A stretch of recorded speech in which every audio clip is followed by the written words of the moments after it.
अगर आप लोग दिल्ली में रहते हो तो जल्दी से जल्दी दिल्ली को छोड़कर चले जाओ, वरना यहाँ की हवा आपको बहुत ही जल्द मार देगी। New Delhi is breathing toxic air. आज हमारा AQI देखिए आप, यहाँ 600 AQI पहुँच चुका है। प्रॉब्लम बहुत सालों से चल रही है लेकिन कोई एक्शन नहीं लिया जा रहा है।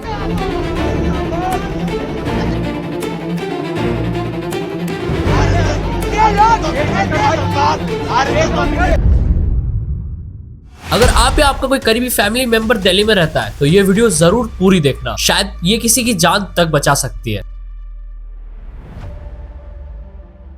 दिल्ली इंडिया का कैपिटल है, जिसे प्रोग्रेस और डेवलपमेंट का सिंबल तक कहा जाता है। लेकिन इस प्रोग्रेस की कहानी के पीछे कड़वा सच भी है। यहाँ की हवा आपको जीने नहीं देती है, धीरे धीरे मार देती है। WHO और दुनिया की बड़ी बड़ी मेडिकल रिपोर्ट्स हमें यह कहती है कि दिल्ली की हवा इतनी ज्यादा डेंजरस हो चुकी है, ये अब सिर्फ हवा नहीं रही, एक हेल्थ रिस्क बन चुकी है। अगर आप लोगों के पास ऑप्शंस है तो दिल्ली जल्दी से जल्दी छोड़ दो। ऐसा मैं नहीं कह रहा हूँ, ऐसा एक्सपर्ट्स कह रहे हैं। क्या आप लोग इमेजिन भी कर सकते हो कि एक शहर की हवा लोगों को इतना ज्यादा मजबूर कर सकती है? लेकिन दिल्ली का पोल्यूशन सिर्फ एक शब्द नहीं है, एक स्लो पॉइजन बन चुका है हमारे लिए, जिसे हम डेली इनहेल कर रहे हैं। एक रिपोर्ट में हमें ये चीज पता लगती है कि दिल्ली में रहना बिल्कुल वैसा है जैसे दिन भर में आप 15-20 सिगरेट पीते हो। और ये बात सिर्फ स्टेट्स तक सीमित नहीं है। दिल्ली में कैंसर के केसेस स्मोकर से ज्यादा नॉन स्मोकर्स के बढ़ते जा रहे हैं। जो छोटे छोटे बच्चे हैं जो कि अभी जीना सीख रहे हैं, उनके लंग्स 20 से 30% तक कम डेवलप हो रहे हैं। लेकिन यहाँ पर सवाल ये आता है कि जो हवा हमें हॉस्पिटल पहुंचा रही है, क्या आज उसे हम बिल्कुल नॉर्मल हवा की तरह ट्रीट करने लगे हैं? और इसी चीज के बाद में एक सबसे बड़ा सवाल उठता है कि ये प्रॉब्लम होती क्यों है? हर साल जब अक्टूबर और नवंबर आता है तब दिल्ली का पोल्यूशन लेवल इतना ज्यादा बढ़ जाता है कि दिल्ली एकदम गैस चैम्बर बन जाता है। और हर साल इसका एक मेजर रीजन जो कि न्यूज पे बताया जाता है वो है पंजाब और हरियाणा में जलाई जाने वाली पराली। किसान फसल काटने के बाद में जो उसमें से भूसा बचता है उसको जला देते हैं और वही धुआं फिर हवा में घुलता है। और वो हवा फिर इतनी ज्यादा डेंजरस हो जाती है कि दिल्ली का AQI लेवल 500 से 900 तक टच हो जाता है। लेकिन यहाँ पर एक और सवाल आता है, क्या सिर्फ किसानों को ब्लेम करना सही बात है? ये बात तो हम लोग भी जानते हैं कि एक फार्मर कभी भी खुशी से अपनी मिट्टी नहीं जलाता है। एक रियल बात तो ये कि उनके पास में टाइम कम होता है, मशीनरी महंगी होती है और यहाँ तक कि उन्हें कोई प्रैक्टिकल सॉल्यूशन सही टाइम पर दिया ही नहीं जाता है। गवर्नमेंट की स्कीम्स न्यूज़पेपर्स पे तो काफी अच्छी लगती है, लेकिन किसी ने जाकर देखा है ग्राउंड पर कितना इंप्लीमेंट होता है? क्या हमने किसी किसान के पास जाकर पूछा है कि उसके पास में कोई अल्टरनेटिव है भी या नहीं? या फिर सिर्फ ब्लेम कर देना हमारी आदत बन चुकी है? लेकिन सच यहाँ पर खत्म नहीं होता। दिल्ली का पोल्यूशन एक इतना बड़ा कॉकटेल है कि मैं आपको बता नहीं सकता हूँ। Vehicle emissions, construction dust, industrial smokes, weather pattern और सिटी की ज्योग्राफिकल शेप, ये सब चीजें मिलकर इस प्रॉब्लम को और भी ज्यादा कॉम्प्लेक्स बना देती है। दिल्ली का अगर एरिया देखो तो ये बिल्कुल एक बॉल शेप एरिया में बसा हुआ है, जहाँ पर हवा बिल्कुल सर्कुलेट नहीं होती है और उसी के बाद में पोल्यूशन हवा में अटक जाता है। और उसके बाद में हम डेली देखते हैं कि रोज के रोज नए नए व्हीकल्स रोड पे आते जा रहे हैं। हमारी सोच के बारे में बात करूँ तो सिंपल ये है कि कार का मतलब होता है एक स्टेटस। हम लोग पब्लिक ट्रांसपोर्ट का यूज करना ऐसा समझते हैं जैसे हमारी कोई बेइज्जती कर रहा है। अगर कंस्ट्रक्शन साइट की बात करूँ तो वहाँ पर डस्ट कंट्रोल बिल्कुल नाम का ही होता है, कोई कंट्रोल ही नहीं है। दिवाली और दूसरे फेस्टिवल्स पे हम खुद जानबूझकर हवा में जहर घोलते हैं और उसके बाद में दूसरों को ब्लेम करना चालू कर देते हैं। तो यहाँ पर आखिर गलती किसकी है? गवर्नमेंट की पॉलिसीज की या पब्लिक बिहेवियर की या फिर नेचर के जियोग्राफिकल लिमिटेशंस की? यहाँ पर सच ये है कि पोल्यूशन एक ऐसी चीज है जिसमें हर एक चीज का कंट्रीब्यूशन है, तो इसका सोल्यूशन भी सभी लेवल पर निकालना पड़ेगा। और आज के टाइम पे सबसे डिस्टर्बिंग रियलिटी तो ये है कि दिल्ली के हर एक घर में एयर प्योरीफायर तो बिल्कुल नेसेसिटी बन चुका है। जैसे गर्मियों में कूलर फैन हमारे लिए नेसेसिटी है, ठंड में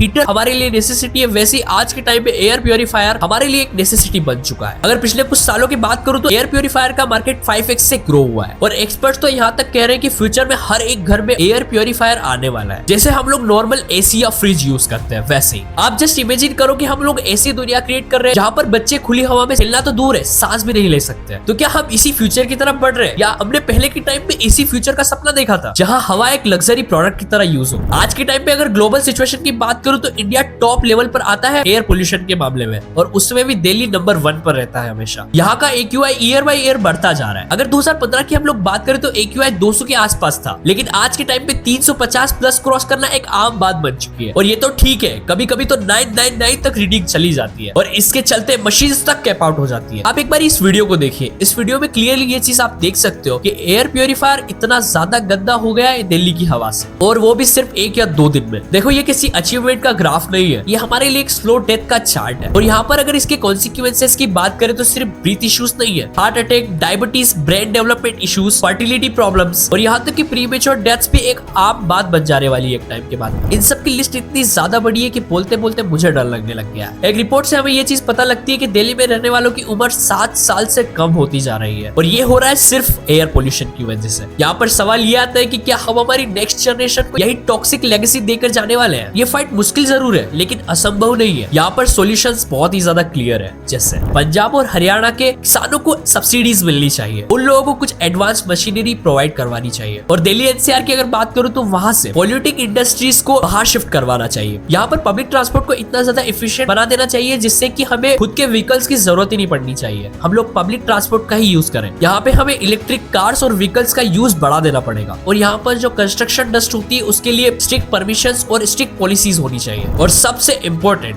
पब्लिक बिहेवियर को चेंज करना पड़ेगा। क्या हम लोग सिर्फ इतनी भी रिस्पॉन्सिबिलिटी नहीं ले सकते कि हम लोग फेस्टिवल्स को बिना धुएं के सेलिब्रेट कर सके? क्या हम लोग हमारे बच्चों के लिए थोड़ा सा भी सेक्रीफाइस नहीं कर सकते? आज के टाइम पे दिल्ली के लोग सिर्फ सांस ले रहे हैं, जिंदा नहीं रह पा रहे हैं। अगर इसके बाद में भी हम लोगों ने आवाज नहीं उठाई तो शायद हम लोगों की आवाज बच ही नहीं पाएगी। देखो, दिल्ली को बचाना मुश्किल है लेकिन जरूरी है। तो इससे रिलेटेड चीजें मुझे आप कमेंट सेक्शन में जरूर से बताना और अगर आपको वीडियो अच्छी लगी हो तो चैनल को सब्सक्राइब जरूर से कर लेना।